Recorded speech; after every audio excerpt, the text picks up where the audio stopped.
always. And you were actually getting on the metro, and you were actually stopping on different stops along the way. Right. Mm-hmm. And you explain to people what you were doing, because I don't know what you were doing. Yeah, we were Luis Rodriguez, who wrote the book Always Run. He was written 15 or 16 books, but that was the one that really captured me and captured so many other people. But anyway, he was running for governor for this last race, and someone came up with the brilliant idea of having poets get on the metro, get on the trains, and stop at various stops and recite poetry right there on the trains for the people.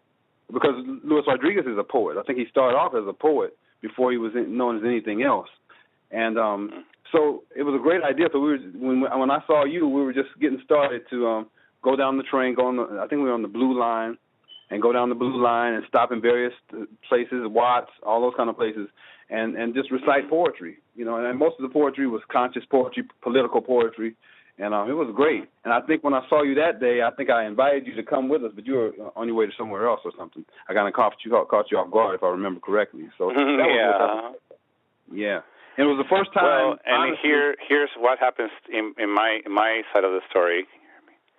So you were there, and you know everybody was there, and I think I had at that time I already had met some of them, and I was very shy, but you did something really special up until today. I remember what you did, and I don't know if you did it consciously or unconsciously.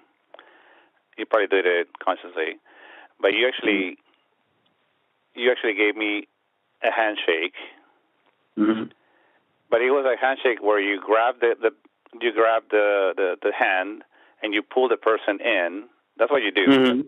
Right. I got used to your handshake, and I'm like, oh, here he goes. Woo! Right. You pulled me like, oh, okay.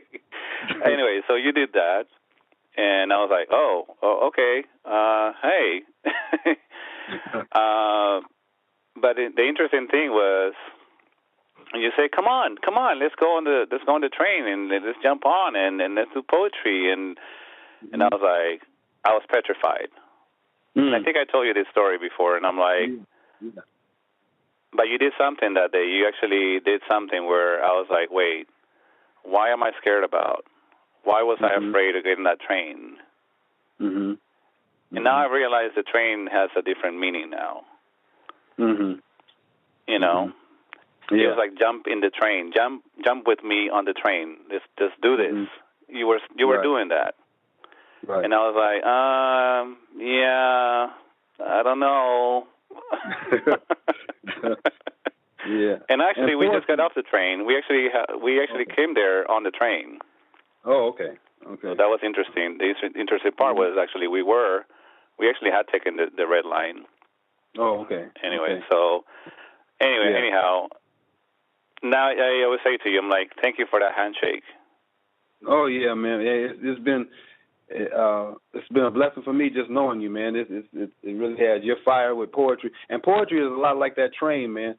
You at first it's scary to jump on it, but eventually, because poetry is like exposing your soul. That's the way I look at it. So it's not something you just jump into right away. So I understand your hesitation about that train, because that's how poetry is. Then once we get comfortable with it, not only do we expose our soul, but we actually help others, and that's the power of poetry. That's why I write it. I mean, I didn't write it to write books. I didn't write it to get any kind of fame or fortune, because that's not what it's about. I actually wrote it to heal, and then once I started healing, I saw that my words could inspire other people to do their own healing too. So that's the power of poetry for me. Actually, that was going to be one of my questions.